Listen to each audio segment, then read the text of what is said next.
여러 개의 정통 정치 팟캐스트 중에 단 하나의 정통 정치 팟캐스트 정봉재 정국구 시작하겠습니다. 자, 2부도 제가 사회를 계속 보는데요.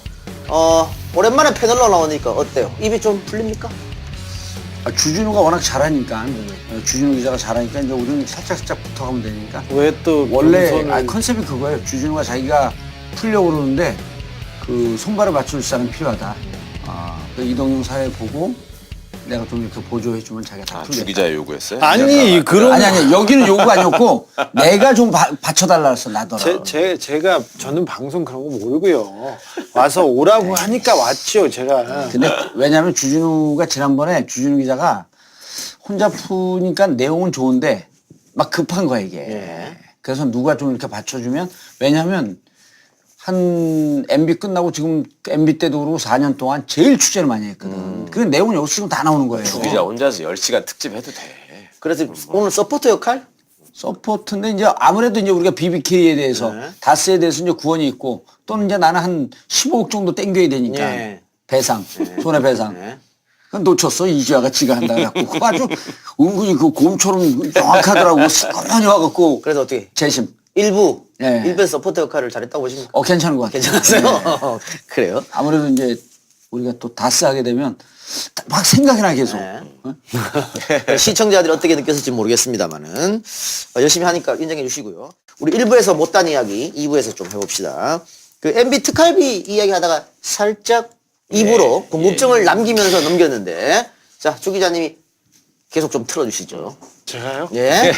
제가 처음 원세훈 얘기하다가 던지면 툭 나오잖아요. 아니, 이제 무슨 이거 얘기였죠? 취재를 여기는 했고 제가 이제 문제 제기를 했는데 이제 쭉 가다 보면 이게 어디서 꼭지가 딸지 좀 느낌이 오는데 그 남재준 그 국정원장이 그 남재준에 대해서 이제 또 우리 남재준 특집을 지난번에 한번 했거든요. 남재준 전문가거든 최강욱 변호사가. 근데 느닷없이 MB 때 특활비가 없다가 박근혜 정권 들어와서 특활비 청와대 상납이 생겼다? 이게 납득이 안 가는 거거든요. 그건 말이 안 되는 소리지. 그렇죠. 돈에 있어서는 MB가 한 수 위란 말이에요. 당연하죠 만몬인데요. 네, 그리고 이제 우리가 계속 놓쳐서는 안 되는 게 2012년 9월 2일 MB하고 박근혜하고 독대를 하는데 예. 그 전에 둘이 원수를 지내다가 이때 이후로 둘이 만면의 미소를 지면서 한 몸이 됩니다. 예. 그리고 9월 9일 10일서부터 국정원 대선 댓글 개입이 3배, 4배로 폭발적으로 늘어요. 요거 이제 노웅래 의원실에서 자료를 받은 거지.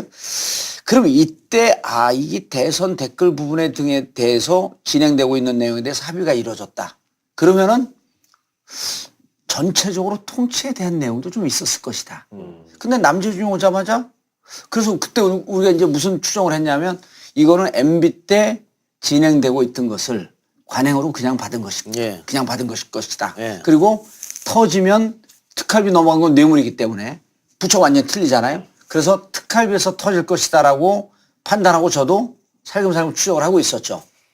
네. 여긴 취재하고 있었고 전 제보를 받고 있었고 저- 제보 받은 내용은 조금 있다가 원세훈 원장이 4년 2개월 동안 최장기간 국정원장이었는데 국정원장 시절에 여러 나쁜 짓을 많이 했어요. 예. 그래서 자기가 너무 돈을 많이 빼돌려가지고 그 밑에 있는 사람이 돈을 빼돌렸는데 빼돌렸는데 그 사람을 징계하지 못했어요. 왜 그러냐면 야 너는 그렇게 많이 했는데 내가 조금 먹은 거 같고 조금 뭘 먹은 그래. 거 그래서 봐줬던 경우도 있어요. 몇 번 있었어요. 야. 자, 근데 이 원세훈 제가 이명박 추격기에 조금 써놨어요. 원세훈은 특별활동 외교행남. 외교행남. 원세훈은 외국에 많이 나갔어요. 예. 국정원장이 외국에 나가서 뭐 거기에 있는 그 정보수장하고 뭐 기밀에 대해서 정보에 대해서 얘기할 수 있어요. 근데 한 번이 너무 많이 나갔어요. 그때 미국과 캐나다로 특별활동비를 빼돌렸어요. 이미 그래서 스탠포드 대학교나 뭐 어떤 데다가 특별활동비를 따로 썼고 그 다음에 특별하게 원세훈은 미국에 돈을 가지고 와서 특별활동비를 가지고 와서 수행원들을 다 따돌리고 캐나다로 혼자 넘어갑니다. 이런 경우가 한 번이 아니라 수차례입니다. 그 위험한 짓이죠. 무척 정말 위험한 위험한 짓이거든. 네. 네, 이거 말이 안 되는 짓이에요. 말이 안 되는 국내에서 짓이죠. 뇌물 네. 받으러 갈 때도 수행원 따돌리고 하다가 그러니까 걸린 거 그거를 아니에요? 예. 자, 네. 그래서 그 특별활동비가 지금 뭐 박근혜 정부 시절에 30억 이렇게 나오고 뭐 이렇게 얘기 나오죠. 이 30억도 국정원에서 쓰던 특별활동비가 얼마가 저쪽으로 넘어갔다가 아니라 검찰에서 수사를 하다가 나온 액수만 야 이거 얼마가 나왔어. 이현수가 얼마를 줬다고 했어. 언제 누구한테 얼마를 줬어. 그 액수만 가지고 와서 지금 30-40억이지. 예. 사실 국정원에서 지금 특수활동비 관련해서는 서훈 원장이 닫아놓고 말을 하지 않고 있어요. 증거와 증인이 명확한 부분만 몇 개 까준 것이 여기까지 나온 거고 이 지금 밝혀진 것에 수배, 수십 배가 될 더 있을 거예요. 것이다. 그리고 원세훈 그리고 이명박의 특별활동비, 국정원의 이명박 정부의 특별활동비는 박근혜 정부의 특별활동비보다 훨씬 액수가 크고 규모도 넓었어요. 건수가 많았습니다. 그 처음에 1년 살았나요? 10개월 살았나요? 5천만 원 갖고. 모르겠는데요. 기억이. 그때 10개월인지 1년, 10개월 살았네. 10개월 살고 이제 나온 게 5천만 원 뇌물 받은 거거든요. 5천만 원. 그때 이제, 그 국정원장 차가 가면 똑같이 생긴 차가 뒤를 또 쫓습니다. 네. 뒤를. 이게 중무장 차량이에요. 왜냐면 국정원장은 국가의 중요한 정보 자산이거든요. 네, 그렇죠. 네. 그렇게 가는데 원세훈이 얼마나 이 또라이냐면 이 차량을 돌려보내요. 근데 이제 원세훈 원장이 모르는 게 있죠. 이 차량만 있는 게 아니거든요. 뒤에 이제 이 차량을 빠지게 되면 2, 3 차량이 이게 2차량 아니에요? 3, 4차량이 또 붙어요. 네. 근데 이걸 돌려보내고 아파트에 들어와서 5천만 원 받은 거예요. 빼버리고. 자, 원세훈 국정원장이 특활비를 청와대 장납을 하잖아요. 예? 장납을 할 것으로 추정 이제 했다 그래도 되겠죠. 예. 해도 자, 돼, 이제. 예, 청와대 장납을 하는데 이번에도 보면 알겠지만은 그 이현수예요. 이현수. 이현수. 기조실장. 기조실장 이현수가 자기가 직접 그 최경원을 갖다 줬다. 그리고 2인 1조로 움직입니다. 증인을 잡기 위해서 배달 사고가 나니까. 자, 원세훈 국정원장이 지금 그 국정원 내에서는 그 뭐가 있냐면 이 국정원장 특활비를 추적하고 있는 게 일단 주진우가 있어요. 그다음 민주당이 있습니다. 네. 예? 그다음에 다른 기자단이 있어요. 네. 이렇게 세 팀이 지금 추적한다고 보시면 돼요. 그리고 다 냄새를 맡았어요. 자, 이 세 군데에 민주당은 자기들 정보를 갖고 들어가는 경우고 이 주진우는 어떻게 되는지 잘 모르겠지만 이 기자단이나 이 축에는 국정원 내부에서 제보가 쏟아집니다. 이게 역제보를 통해 갖고 혼동시키려고 하는 제보도 있고 실제 확인된 제보, 예. 확인 가능한 제보도 있고 그런데 자, 왜 그러냐면 원세훈이요. 지금 캐나다 갖고 따돌리고 혼자 갔다는데 원세훈이가 다 그 특활비를 다 혼자 배달한 게 아니거든요. 예. 특활비 배달하고 있었던 자기 신복들이 있을 거 아니에요. 원세훈에. 혹은 이 일을 하고 있었던 국정원 팀의 담당자들이 있었단 말이에요. 아까 주진우 기자 핵심을 얘기했거든. 얘들이 배달 사고를 내요. 만약에 예. 그 원세훈이 얘를 쳐내지 못합니다. 뭐라고 징계 못하는 못해요. 거지. 왜냐면 니들도 헤쳐먹는 건데. 그러나 요직에서 슬금슬금 밀려나겠죠. 네. 그래서 실질적으로 원세훈 때 물을 먹은 직원들이 꽤 있다는 거예요. 그런 사람들이 제보 증언도 많이 할 테고. 증언의 핵심 축이 거기죠. 근데 이분들 중에 실제로 돈을 나른 사람도 있을 거 아니에요. 예. 네. 그런데 그것을 제일 처음 추적한 건 어디냐면 민주당에서 추적을 해갖고 들어갔는데 이걸 들었고 요 사람이 잡을 수 있는 사람, 능력이 있는 사람이에요. 그 국정원 내부를 너무 잘 알아. 근데 이 사람 쭉 갔는데 어디 벽에 딱 부딪히냐면 서원 벽에 부딪힌 거예요. 그렇죠. 거기서 안 내. 서원 벽에 딱 부딪히니까 지금 워낙 건이 많으니 요 부분은 자칫 잘못하면 국정원 전체가 털리니 좀 기다려줘라. 없다가 아니라 기다려줘라. 그래서 지금 민주당은 더 이상 못 들어가고 있고요. 그러니까 안에 있는 사람들은 답답한 거예요. 국정원 정말 개혁하고 싶어? 그리고 원세훈이 얼마나 못된 짓을 많이 했어? 박근혜 저 돈 뭐 70억 이건 끈값이라는 거 아니에요. 그래서 이 사람들을 통해서 사방팔방으로 정보가 지금 새고 있는 중이다.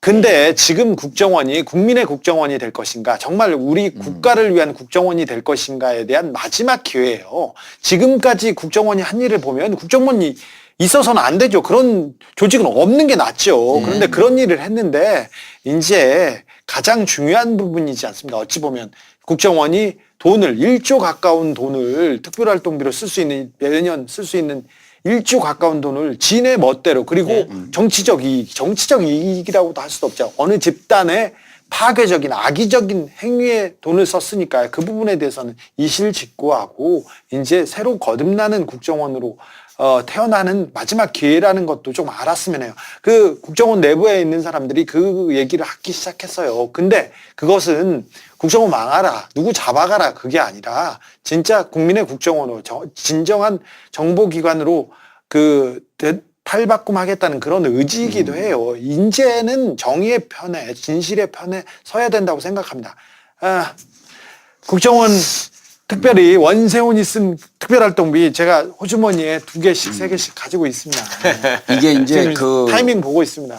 원세훈 지난번에 그 최 변호사도 같이 얘기를 들었지만 국정원 개혁특위 네네. 그쪽에서 자 이렇게 해갖고 그 적폐청산의 리스트를 쭉 만들고 자 그럼 요 자료를 가서 메인 서버에서 가져오십시오 하면은 요 메인 서버에 접근할 수 있는 사람들이 국정원 내에서 2-3명 있단 말이에요. 예. 그럼 요 사람들이 요걸 받아갖고 자기들이 메인 서버에 접촉을 합니다. 근데 이게 참여정부 시절에도요. 이게 같이 들어갖고 참관하고 같이 들여다 봤어요. 근데 그렇죠. 지금 이 사람들이 가갖고 이 서류를 갖고 옵니다. 갖고 와서 이쪽에다 제출하는데 요 메인 서버 들어가는데 국정원 개혁특위 멤버들이 못 들어가요. 현재는 그러니까 그때보다도 이게 후퇴한 거야. 예? 그때부터 후퇴된 거야. 그러니까 지금 국정원 개혁특위에서도 이 메인 서버에 있는 내용을 못 보는데 지금 그 서훈 원장 입장에서는 만약에 특활비나 이런 이제 특활비가 2가지 특징이 있어요. 특활비를 지금 손을 대야 되게 되면 조직이. 국정원 내에서 자기가 지금 데리고 일을 하는 사람들 중에서도 그 멤버들이 있을 수 있는 거예요. 요게 하나 있고 또 하나는 그럼에도 불구하고 난 이게 크게 터질 거라고 보는데 자 박근혜 때는 보면은 문고리 3인방이 가져갔죠. 누가 가져갔죠? 최경환 가져갔죠. 돈이 막 이렇게 분산 흩어집니다. 예. 근데 MB 때 특징은요. 뭉칫 돈이 한목에 만들어졌고 다 가는구나. 다른 데로 일체 못 가요 돈이. 예. 오로지 MB와 그 가족들에게만 가는 거야. 그러니까 여기에 대해서 불만이 있었겠어요 없었겠어요. 많겠죠. 여기에 불만이 어마어마하게 있는 거야. 그러니까 예. 이게 주진우가 지금 다 알고 있는 것 같은데 내가 보기에는 특활비 뭐 하나가 탁 터지잖아요. 이게 줄줄 우르르 털 수 나옵니다. 있다. 알겠습니다. 그런데 박근혜 정권의 특활비 같은 경우에는 이현수 실장이 일단 많이 불었고 예. 이 사람 입을 통해서 이제 전직 국정원장들도 다 인정했습니다. 예. 그러면 MB 정권의 특활비 같은 경우 아직 나오진 않고 있는데 원세훈이 가장 큰 키를 쥐고 있을 것 같아요. 근데 정봉주 전 의원 같은 경우 아까 얘기했습니다. 원세훈이 많이 불었다고. 그런데 지금 뭐 기사로 나온 거 보면은 재판정에서도 자신의 혐의를 부인했다고 나오고 있거든요. 이건 어떻게 된 거예요, 그러면? 요 특활비는요, 그 내부에 기록이 있어요. 국정원 내부에.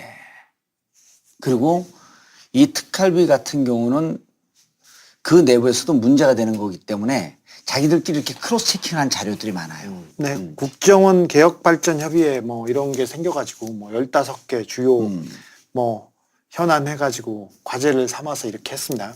거기서 제일 첫 번째로 했던 게 연예인 블랙리스트 했었죠.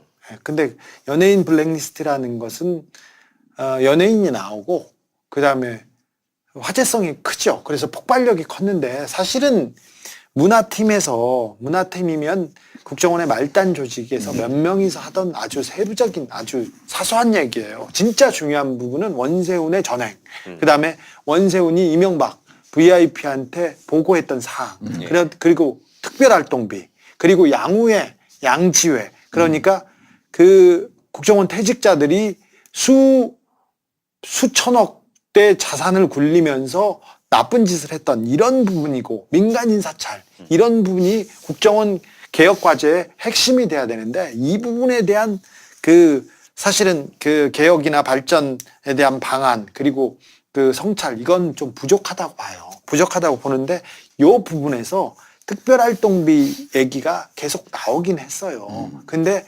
국정원에서 계속 이 부분은 조직의 존폐가 갈려있다고 해서 움직이진 않았는데 원세훈은 지금 말을 닫고 있는 거, 입을 닫고 있는 건 맞습니다. 근데 원세훈 밑에 사람들이 움직인 내용이 있어요. 그래서 원세훈이 지금 이명박에 대한 VIP 보고사항을 얘기하지 않았지만 그 밑에서 그 서류를 만들고 그리고 돈을 집행했던 사람들은 있어요. 예. 어느 정도까지는 확보했다는 것으로 저는 보고 있습니다. 지금 수사가 이명박을 향한 수사가 사방에서 이렇게 가는데 네. 가장 중요하고 가장 폭발력 있는 그 사안은 저는 이 특수활동비 그리고 원세훈의 이명박 보고 사항에서 터질 거라고 봅니다. 이거는 이 시계는 그러니까 이미 움직이기 시작했고요. 이제 폭발음이 나기 얼마 남지 않았어요. 그리고 이제 이게 박근혜 그 뇌물 사건이 이재용 뇌물 사건이 이게 뭐 쟁점이 있고 직접 뇌물, 제3자 뇌물 하면서 이게 논란의 여지가 있었잖아요. 근데 이게 국정원 특활비 나오면서 완전 빼박이가 된 거거든요. 그렇죠. 이 뇌물이 나오면요. 뇌물이 나오면 그냥 증언이 나오는 게 아니고 뇌물 사건을 어떠어떠하게 전달을 했고 뇌물을 어떠어떠하게 전달을 했고 뇌물을 전달하는 과정 속에서 문제가 돼갖고 내부 징계를 먹은 사유가 있고 예. 그러잖아요. 아까 뭐 그 처벌을 하지 않았다는데 처벌을 하지 않은 사람만 있겠어요? 좀 심한 경우는 처벌을 한 경우도 있겠지. 이런 근거 자료들이 국정원 내부에 있는 거예요. 그래요. 그런데 예. 특활비가 그렇게 중요한 건데 예. 지금 어쨌든 서훈 국정원장이 그리고 그 전에는 주진우 기자 혼자만 추적을 했었거든. 그러니까. 지금 여러 기자가 추적을 하고 있어요. 그런데 서훈 국정원장이 어쨌든 브레이크를 건 거 아니에요. 자기 뭐 조직을 보호하든 어쨌든 간에. 아무튼 거기에 예. 지금은 뭐 이분은 좀 유화적인 제스처인데. 그러니까 어쨌든. 네. 예. 근데 이분도 생각하는 스피드 뭐 속도의 차이가 있어서 그렇지. 그래서 제가 그것 때문에 제가 여쭤보는 네. 건데. 근데 뭐 거부할 수는 없으리라고 봅니다. 적폐수사는 계속 해야 되는 건데. 네. 지금 내년 지방선거가 이제 얼마 안 있다고요. 그러니까 지방선거 전까지 계속해서 이 수사를 못 한단 말이죠. 그렇죠. 지방선거에서 어떻게 네. 합니까? 아니, 그러면 12월 1월 안에 끝나요. 그러니까 제 말이 그거예요. 특활비도. 12월 안에서 1월 안에 끝내야 되는데 네. 아직 MB 특활비가 하나도 나오지 않은 상황에서 가능하겠느냐는. 아니 지금 그 칼이 한 8분 능선까지 넘어가 있어요. 그러니까 왜냐하면 내용은 다 알고 있어. 그거를 직접 들어가서 그 민주당이든 아니면 이제 확인만 하면 되는 거예요. 들어가기만 하면 빠른 시일에 끝날 수 있다. 다 내용은 다 나와 있어. 어떻게 넘어갔고 뭐 불러불러 다 나와 있어. 요거를 그 서훈 원장이 근데 이제 서훈 원장이 안 해도 돼요. 네네. 왜냐면 그 서훈 원장 아니고 다른 사람들이 확인해도 충분히 확인 가능한 길들이 있기 때문에 굳이 서훈 원장이 안 해도 되는데 이제 서훈 원장 입장에서는 이렇게 국민들의 요구가 높고 그 김관진 석방됐죠, 임관민 석방됐죠, 이런 등등 때문에 이러다가 MB 그 입건 못하는 거 아니냐, MB에 대해서 꼭지 못하는 거 아니냐라고 하는 국민들의 분노라든지 국민들의 여러 같은 요구 이런 게 있게 되면 선 원장도 입장을 바꿔야죠. 네. 바꿀 수밖에 없어요. 사실 저도 좀 급한 마음이 뭐 국민된 입장으로서 내년 선거고 그리고 언제까지나 이렇게 그 사정정국으로 이렇게 그 달릴 수는 없지 않습니까? 네. 그래서 저는 4년 내내 가야죠. 무슨 얘기라고 12월, 1월 빨리 조선일보 논조를 얘기하는 아니야 빨리 이명박을 빨리 잡자. 그렇죠. 이명박 빨리 잡고 나머지 쭉 가야지. 네, 4년 동안. 독실한 크리스찬이기 때문에 저는 크리스마스를 좀 특별한 곳에서 보내게 하는 게 저의 목표인데, 근데 아무튼 좀 속도가 조금 붙었으면 합니다. 해서 사실은 개혁의 첫걸음이자 적폐청산의 첫걸음이 MB 수사라고 저는 생각합니다. 가장 큰 적폐, 가장 큰 그 문제점은 다 MB 정권에서 만들었고 MB 정권에서 닦아놓은 길에서 우리 그 박근혜 각하는 그렇지. 주사 맞고 드라마 본 거밖에 없어요. 뭘 했습니까? 아무것도 안 했죠. 그런데 그래야 된다고 생각해서 조금 뭐 수사가 좀 진전이 있었으면 합니다. 예, 뭐 크리스마스 얘기도 했고, 뭐 늦어도 1월까지 수사 끝난다도 얘기도 했고, 그러면 MB 특활비 문제는 8분 동생이 넘었다니까 우리가 좀 지켜보기로 하고요. 가장 중요한 거는 뚜껑만 딱 닫으면 그렇죠. 되는 거예요, 예. 이제. 자, 어쨌든 우리가 다 바라는 거잖아요. MB를 포토라인 세우고 그다음 구속시키는 거. 자, 지금 우리 최 변호사님 정리 좀 해주셔야 될 것 같은데, 예. MB가 받고 있는 혐의가 여러 개지 않습니까? 예, 예. 그걸 간단하게 좀 총정리하는 식으로 정리해 그러니까 주세요. 여러 사람들이 막 등장하고 네. 누구는 구속되고 또 누구는 기각되고 또 누구는 들어갔다 나오고 막 이러니까 헷갈리실 텐데요. 크게 봐서는 단계별로 이런 게 있는 것 같아요. 이 사람이 대통령 되기 전까지. 되기 전까지 돈을 가지고 이제 계속 집착했던 부분에 대해서 이제 다스 실소유주가 누구냐, 이렇게 여기 또 도곡동 땅은 누구 거냐, BBK는 어떻게 된 거냐에 대한 수사가 한 덩어리가 있고요. 그 다음에 대통령이 돼가지고 자기네 천년 왕국을 만들기 위해서 정권을 계속 유지하기 위해서 썼던 방법이 이제 여론 조작이죠. 그게 이제 대언론 공작으로 이게 나타납니다. 이게 블랙리스트, 방송 장악 이런 것들이 이제 거기서 이제 등장하는 사람들이 국정원 추명호하고 김재철 같은 사람들이 있는데 이동관, 추명호는 김효재도 나중에- 있고요. 아, 그렇죠. 이동관 추명호는 커. 나중에 이동관 살아났고 커. 이동관이 사실은 원조죠. 이동관이 장악은. 크죠. 예. 네. 그 다음에 이 사람이 이제 박근혜와 권력을 주고받고 하는 과정에서 여론 조작을 하면서 대선에 개입하는 거. 그렇죠. 이게 국정원 댓글, 사이버사 댓글, 민간인 댓글 부대 네. 이런 덩어리가 있고요. 그리고 이것이 나중에 이제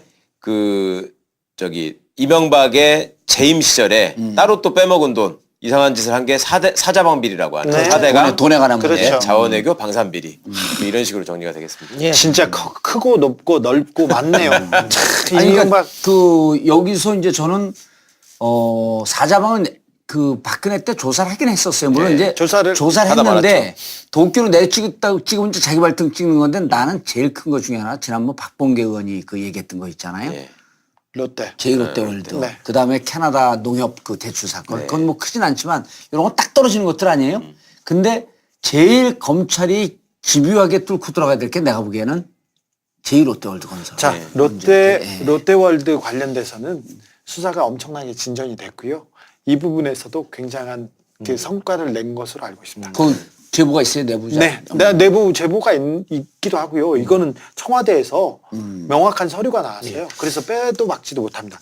저기 하나 더 해야 예. 되는데 제가 수사를 이게 취재를 하다가 외국 정보기관 사람들 취재를 계속 이명박 때문에 하고 있는데 미국 정보기관에서도 정식적인 공식적인 수사를 시작했어요. 이명박에 대해서. 근데 그 미국 정부 고위 관계자가 저한테 한 말은 대한민국의 가장 큰 비리는 가장 큰 적폐는 이명박과 삼성이었다.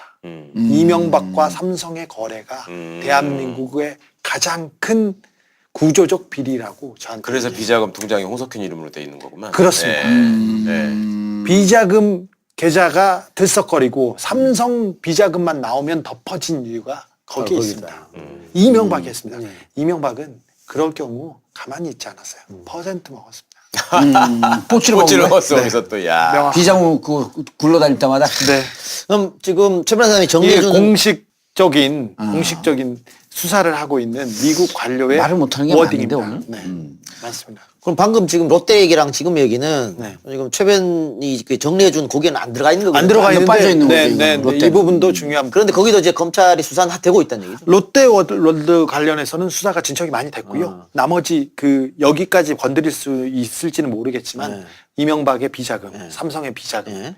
이 여기에서도 굉장히 큰 부분이 있죠. 지금 롯데월드가 아니, 제일 쉬운 수사죠. 제일 쉬운 수요. 그리고 제이롯데월드는 지난번에 러프하게 계산해봤더니 이거를 통해서 롯데월드에게 세이빙 해준 돈이 1조 8천억 정도예요. 1조가 넘어요. 1조 8천억. 그럼 반띵만 해도 9천억이야. 반띵만 해도. 이명박 각하는 절대 공짜가 없는 분이죠. 그렇죠. 예.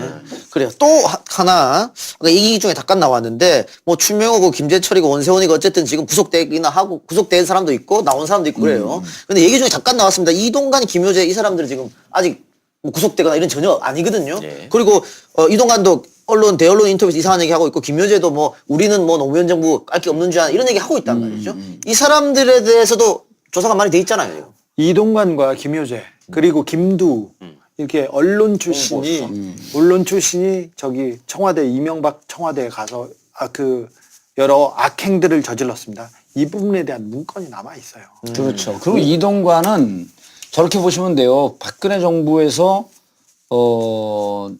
누굽니까? 조윤선. 네.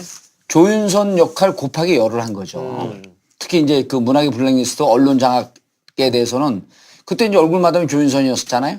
근데 MB 때는 이 역할을 처음부터 끝까지 이동관이가 다 한 거지. 그렇죠. 그러니까 이동관에 대해서 예를 들어 문학의 블랙리스트하고 다른 사건들이 워낙 많으니까 지금 덮어버렸잖아요. 근데 이제 문학의 블랙리스트 그다음에 언론 장악 얘기가 MBC 사장 바뀌고 난 다음에 이제 그때부터 수사가 시작이에요. 이제까지 있었던 일을 MBC, KBS에서 무슨 일이 있었냐라고 하면서 MBC 자체적으로 적폐청산위원회가 만들어져서 그동안에 있었던 일 나오게 되면 청와대 라인은 누구였었는지. 그럼 청와대 라인에는 반드시 이동관이 서 있는 거죠. 그러면 그래서 이동관은 이제 MBC가 정상화되고 KBS가 정상화되면서 그때부터 뒤늦게 나오는데 MB의 그 목에 칼이 될 사람들 이동관 그다음 누구죠? 김태용 김태효. 외교안보 비서관 요 두 사람이 하나는 사이버 하나는 언론 장악 요 두 쪽으로 여기가 컨트롤 타워지 딱 둘이가. 그 네. MB 목을 치러 가는 너무 살벌하다. 아니 괜찮아요. MB 입건으로 가는 마지막 계단에 문화 쪽에서 버티고 있고 군 쪽에서 버티고 있는 두 명의 인물. 원세훈을 왜 무시해요. 원세훈은 다 그래, 했잖아요. 어쨌든 그럼 이것도 시간 문제다. 이동관도. 그럼요. 그건 MBC가 정상화되면 같이 묶여서 따라가는데 그건 박문진이 이사를 정상화 됩니다. 네. 그러니까 그거 시험 문제겠네요. 네. 네. 자 그러면 다른 얘기 좀 해도 될까요? 하세요. 네. 요 지금 쑥 들어간 게 4대강 같아요. 네.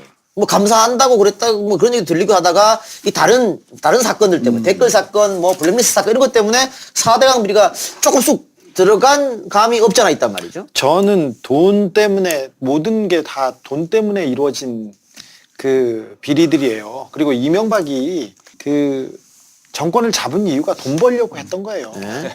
그러니까. 돈 때문에 그랬어요. 박근혜도 마찬가지예요. 그런데 절대 해서는 안 되는 일이 4대강이었어요. 이거는 생명을 끊으면서 환경을 파괴하면서 자기 사리 사욕, 자기 주변 회사, 그리고 자기 친구, 널마니들. 그리고 자기가 관련된 회사들이 그 강을 죽여서 돈을 버는 그런 일이었지 않습니까? 근데 이게 판판이 그 진상규명으로 가는 길이 막혔어요. 한 번도 제대로 규명을 하지 못하고 지금 덮인 상황인데 지금이라도 예. 4대강 문제는 결코 포기해서는 안 되는 중요 과제로 남겨놓고 저는 풀어야 된다고 생각합니다. 그러니까 여러 번 감사도 했지만 결론은 지금 하나도 다른 게 없는 것 같아요. 제대로 감사를 해본 적이 없어요. 제대로 감사가 안 되고 그러니 저는 그 4대강도 4대강이고 이제 지금 우리가 워낙 즉자적인 눈앞에 보이는 비리들이 워낙 많았고 이제 거기에 예. 그 특활비 같은 경우도 딱 떨어지는 거 아니에요. 네. 그러니까 워낙 이게 아주 극명한 범죄이기 때문에 그걸 먼저 치고 들어가니까 좀 늦어졌을 뿐이지 4대강 크죠. 방위산업 비리 또 좋은 큽니까? 자원외교 진짜 자원외교를 하게 되면 그리고 이제 이거를 지금 저쪽에 논리는 뭐냐면 이거 정책을 수행하다 보니까 불가피한 측면이 있지 않습니까라고 하는 걸 정책을 수행하다 보니까 불가피하다고요? 이게 100개 사업을 하면 95개가 망했어요. 그것도 다 망했어요. 그러니까 일부러 망하려고 망하려고 시작했어요. 망하려고 들어간 거 아니야? 거기. 근데 이거는요, 카지노에 그냥 돈을 걸 확률하고도 똑같아요. 자, 반장이 여기서 4명이 모였어요. 40명 모였다고 그래. 반장이 돈을 가지고 있어, 학급비를. 그래가지고 다 95번을 탕진하고 왔어. 그러면 아이고 정책 수행 중에 아이고 반장이 그럴 수도 있지. 이렇게 얘기할 수 없지 않습니까? 우리 돈이에요. 우리 학급비야. 우리 세금을 가지고 가서 100번 가지고 와서 95번 까먹었어요. 그것도 갖다 버렸어요. 이거 그냥 놔두면 안 됩니다. 공기업에서 5년 동안 그냥 에너지 공기업에서만 빚이 110조가 늘었어요. 이거를 그냥 둬서는 안 됩니다. 그럼 이 사건들은 어떻게 해야 됩니까? 4대강이나 뭐 자원외교나 이런 것들은. 그러니까 이거는 어떻게 해야 되냐면 제가 판단하기에는 일단 제일 중요한 거는 지금 나오는 그 딱 떨어지는 것으로 인해서 일단 구속시키는 과정까지가 먼저 가야 돼요. 그리고 이건 정책이라고 하는 뒤에 숨어버린 거거든. 그러니까 일단 구속을 시켜놓은 다음에 그렇게 되면 이제까지 조사했던 감사원이나 이런 등등의 사람들이 지금은 현재도 이쪽 저쪽으로 눈치를 보고 있잖아요. 근데 구속이 되게 되면 이제 이 사자방이 속력을 붙일 수가 있죠. 근데 사자방 중에서도 그거 가기 전에 롯데를 먼저 치고 가야 돼. 그 롯데가 치고 나면 이 범죄 행위가 나오잖아요. 그 다음에 이제 이 4대강 부분에 대해서 치고 들어왔는데 이게 시간이 오래 걸리는 것들이거든요. 그래서 바로 입건 가능한 것들. 그리고 바로 구속이 가능한 것들을 치고 그 다음에 조금 더 큰 꼬치로 제2롯데월드 치고 들어가고 그다음 마지막으로 이 3개를 치고 들어가야 되죠. 이거는 이미 감사원 이런 데서 자료 조사가 되어 있거든요. 네. 자원외교 같은 경우는 워낙 큰 돈이기 그리고 때문에 여기서 나는 꼭 이걸 짚어야 되는 게 MB에 대해서 제일 많은 비리를 알고 있는 사람이 누구냐면 한상률이에요. 그 인간은 왜 가만두나 모르겠어. 한상률에 대해서는 네. 준비 중입니다. 그러니까 아니, 이런 거야. 한상률은 MB한테 자기가 당하지 않으면 보험을 들면서 MB 비리를 다 캐냈거든. 그리고 버전을 하나, 둘, 3개 정도를 갖고 있단 말이에요. MB 비리에 대해서. 그러니까 한상률 불러들여야지. 그래서 한상률 불러들면서 한상률이 불지 않으니까 누가 제일 정확하게 알고 있냐면 안원구가 참고인으로 들어와야지. 이렇게 되면 여기서 MB가 갖고 있었던 도곡동의 문제, 다스 문제, 그건 여기서 터질 가능성이 무척 높은 거죠. 그러니까 일단 드러나 보이는 걸 그 명목으로 해서 먼저 구속을 쳐야 돼. 시키고 그게 특활비. 그리고 나머지 것들은 지금까지는 뭐 감사를 했습니다. 별반 나온 게 없는데 그때 되면 상황이 달라질 수도 있다. 나온 게 있죠. 있는데 어딘가 쟁여져 있는 그러니까 거지. 예, 알겠습니다. 자 그리고 아까 얘기한 거 이동관은 MBC, KBS가 정상화되면은 이제 또 새로운 것들이 막 나올 것이다. 근데 MBC는 이제 뭐 곧 있으면 또 사장 공모가 났고 이제 뽑힐 거 아니고 새로운 사람이. 신청했어 사장? 하려다가 안 했더라고. 참았어요. 참았어요? 참았어. YTN 먼저 먹고 온대. 고민 너무 많이 했어. 고민했어? 많이 했어. 고민. 근데 거기 그 저기 50세가 넘어야 되잖아. 그렇대요? 그 조건이 에이, 있어. 그걸 알고 없어. 해야지. 그런 거 없어요. 그런 거. 그런 거 없대잖아요. 그래요. 하여튼 그랬는데 MBC는 곧 정상화가 눈에 보여요. 예. KBS는 어떻게 할 거냐. 그러면 이번에 뭐 또 법인카드. KBS 구 여권 이사들이 법인카드를 이용했다. 감사원 감사 결과 나왔던데 거기에 대해서 또 구 여권 이사들이 강력 반발하더라고요. 그랬어요? 강력 반발했습니다. 이거는 표적 감사다. 이렇게 반발했던데 KBS 문제는 어떻게 되는 겁니까? 아니 MBC 문제부터 박문진 이사님이 MBC 다 됐는데 뭘. 아니 다 되지 않았어요. 다 되지 않았어요? 그 MBC 문제 아니 얘기하세요. MBC야 사장 뽑는 것만 남았고요. 그러니까 사장 뽑히면 다 사장 끝나는 좋은 거고. 사람이 왔으면 좋겠어요. 아, 좋은 사람을 뽑을 정말. 수밖에 없고. 아니 심사하실 거 아니에요. 그럼요. 다 그것도 공개리에 하는데 지켜보시면 알 일이고. 아, 공개해요, 공개. 다 생중계도 하고 다 공개하고 저희가 면접하는 것까지 다 공개하는데 그리고 KBS의 경우는 MBC를 통해서 이제 KBS에 좋은 영향이 미치도록 해야 되는 게 저희들 또 중요한 그 목표고 고대웅은 언제 그만둔대요, 근데? 그러니까 지금 이번에 이제 법인카드 감사가 사실은 되게 의미가 있습니다. 그럼요. 저게 그 KBS 이사하고 박문진 이사의 가장 큰 차이가 법인카드를 받느냐 못 받느냐 차이인데 KBS 이사만 나와요 저게. 그래서 KBS 이사들이 사실은 그 법인카드를 가지고 너무나 방만하게 쓰고 심지어 이번에 나왔지만 단란 주점 간 사람, 그 다음에 온갖 태블릿 PC와 핸드폰 산 사람, 그 다음에 자기 취미 생활에다 쓴 사람들 뭐 이렇게 나왔기 애견 때문에 카페에서 막 썼더라고요. 네. 액수도 지금 누적된 게 부러워하는 것 같은 표정이. 1인당 1,000만 원이 넘고 이렇기 때문에 근데 또 그런 저기 표적 감사다 이런 의혹을 불식시키기 위해서 KBS가 지금 다 했고요. 그 다음에 다음에 남은 거는 MBC에서 법인카드 쓰는 사람은 이사장이거든.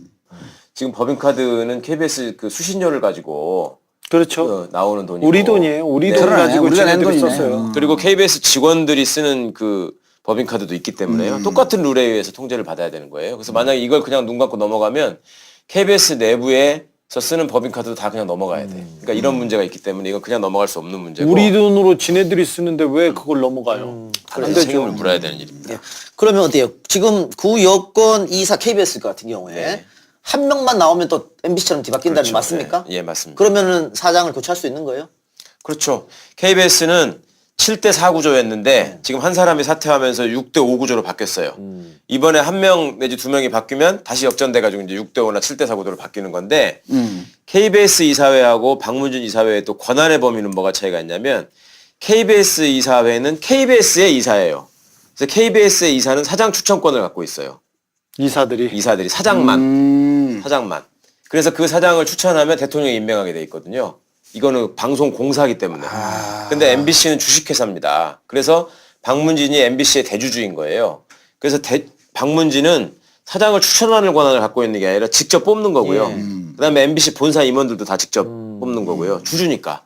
그다음에 MBC의 자회사하고 지방사들이 있잖아요. 거기는 또 다 MBC 본사가 주주거든요. 그러니까 거기 임명까지도 사실상 다 관리 감독하고 관장을 하는 거죠.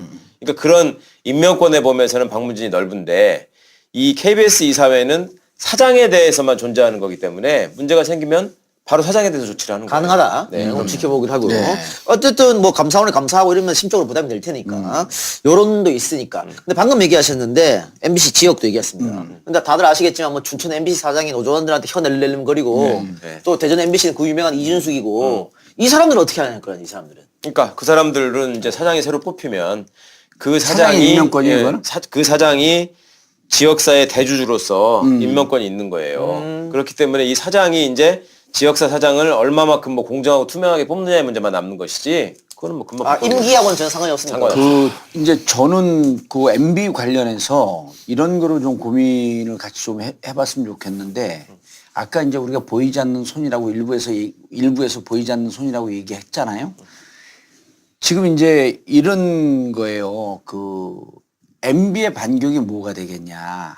이걸 좀 고민을 해봐야 되는데 지금 자유한국당에서는 뭐 친이어 집결하라 그러니까 정도원 의원이 어디 그 방송에 나갔고 친박이야 세력이 있지만 친이가 무슨 세력이 있냐. 웃기는 소리 하지 마라 이 얘기를 했단 말이에요. 근데 나는 이걸 좀 다른 각도에서 보는 게 자, MB가 무너지는 거 그냥 친박 쪽에서 MB 무너지든 말든 또 친이 입장에서 뭐 박근혜 구속된 말도 처음에는 둘이 원수지간이었기 때문에 그러고 방치하고 있다가 이제는 MB가 무너지는 순간에 보수 진영 전체가 예를 들어 최경환 같은 경우도 MB는 어디서 버텨줘야지 자기한테까지 수사가 안 들어온다고 그렇게 믿고 있는 거거든. 그리고 롯데 홈쇼핑 그 전병훈 의원 걸려 있었던 거예요. 전병훈 의원한테 많이 로비를 했다고 칩시다. 우리가 몇 번 얘기했지만 전병훈 의원한테 로비를 하려면 홍문종한테 안 합니까? 예.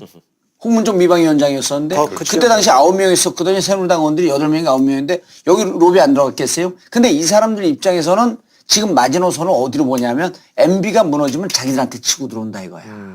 그러니까 그러니까 이 세력의 조직적 저항 이게 어떻게 될 것인가라고 하는 것을 우리 이 시청자들도 그렇고 예민하게 봐야 되는 거예요. 그러니까 지금 요즘 들어가고 뭐 누굽니까 정명희 김정숙 여사 흔들 때는 이것은 별 생각 없이 흔들었는데 최근에 들어가고 말춤 춘 거 갖고 뭐라 그러죠? 그다음에 세월호 사람 유해 나온 거 갖고 뭐라 그러죠? 이러면서 지금 계속 공격을 하는 게 사실은 외곽에서 MB를 디펜스 해주기 위한 정치적 행위들을 하고 있는 거거든. 그러니까 MB만을 보호하기 위함이 아니고 자기들이 나도 살자. 자기들이 살기 위해서. 이거 없으면 잇몸이 시리다 이거네요. 그렇죠. 스스로도 두려운 거지 또 이게 무너질까봐. 그리고 지금 생각보다도 자기들이 돈 헤쳐먹은 게 너무 많거든.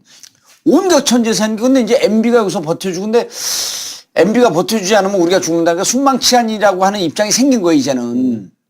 그건 제가 보기에는 이런 거를 누가 좀 유심히 봐야 되냐면 민주당에서 좀 봐줘야 되는 거야. 그래서 이 민주당에서 집단의 특징이 서로가 서로를 못 믿잖아요 또.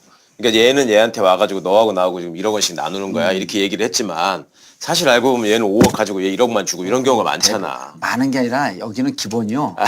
기본 DNA가 배달 사고야. 당연히 그러는 거예요. 당연히 그러는 거야. 복구 스탠바이 하겠습니다.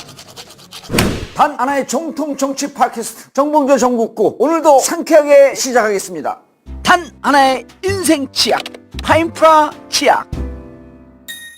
지금까지 나왔던 그 이명박의 혐의들 우리 지금 많은 이야기를 했어요. 민간인 댓글 부대 국정원 뭐 만약에 언론 장악 문건도 얘기했고 다스 얘기도 했고 다 얘기했는데 요거 블랙리스트 지금은 많이 밝혀졌잖아요. 그리고 지금 재판님 하고 있는 상황이죠. 그거 어떻게 된 겁니까 지금? 많이 진행되는 블랙리스트는 맨 처음에 등장한 건 박근혜 정부의 블랙리스트. 가지고 그렇죠. 이제 문화계 인사들에 대한 블랙리스트가 지금 쭉 진행이 돼서 김기춘 MB까지 조인선, 갔잖아요. 그렇죠. MB까지도 얘기가 나왔고.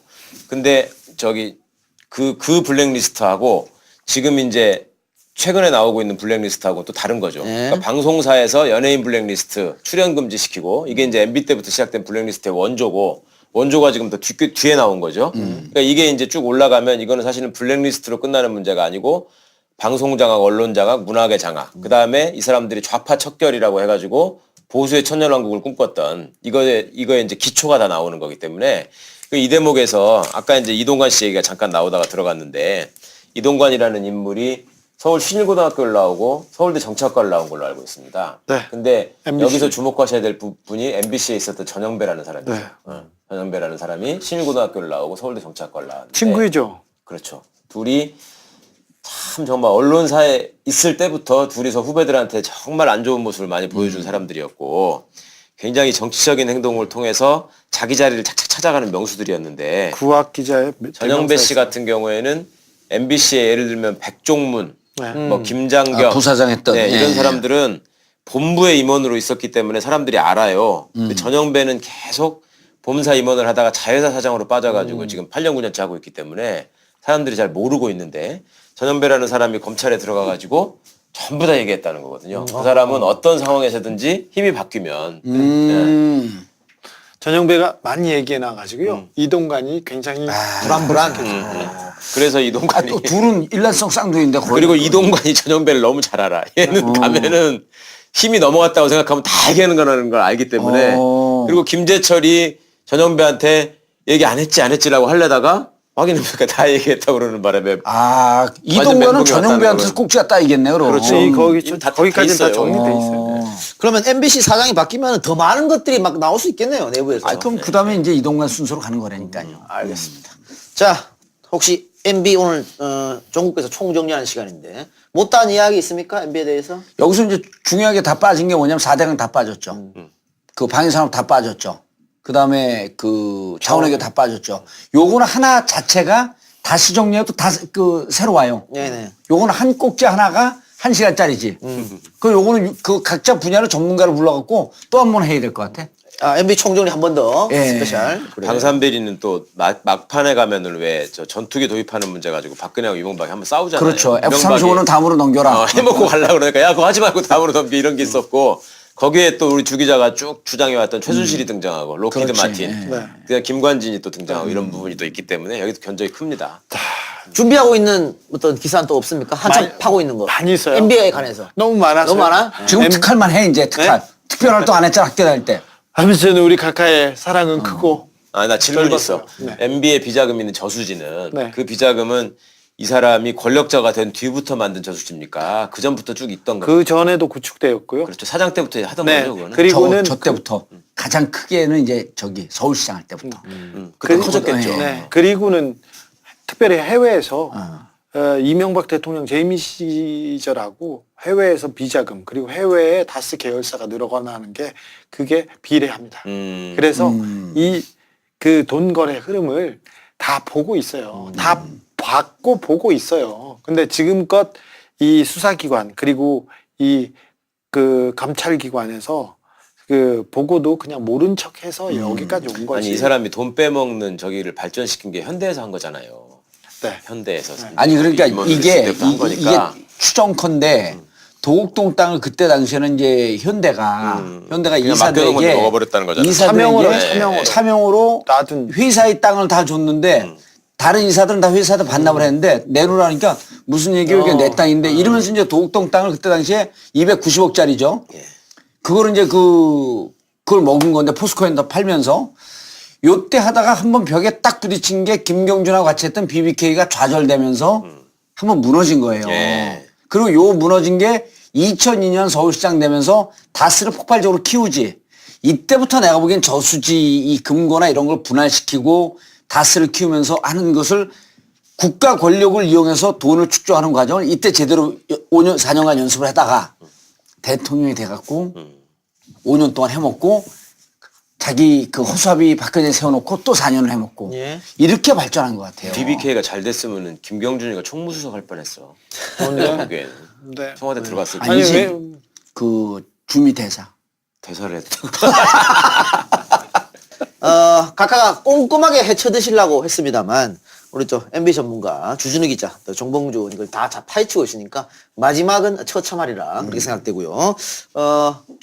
봉도사 말대로 지금 묻혀있고 아직 밝혀지지 않은 사자방 관련 비리 이것들은 나중에 터지면 우리 전문가들 모시고 다시 한번 스페셜 MB 특집 예. 한번 하도록 하겠습니다. 마지막으로 하나 좀 말씀드려도 될까요? 그 주 기자가 추적하는 게 뭔지는 저는 잘 몰라요. 예. 근데 제가 추적하는 건 뭔지 주 기자가 알아.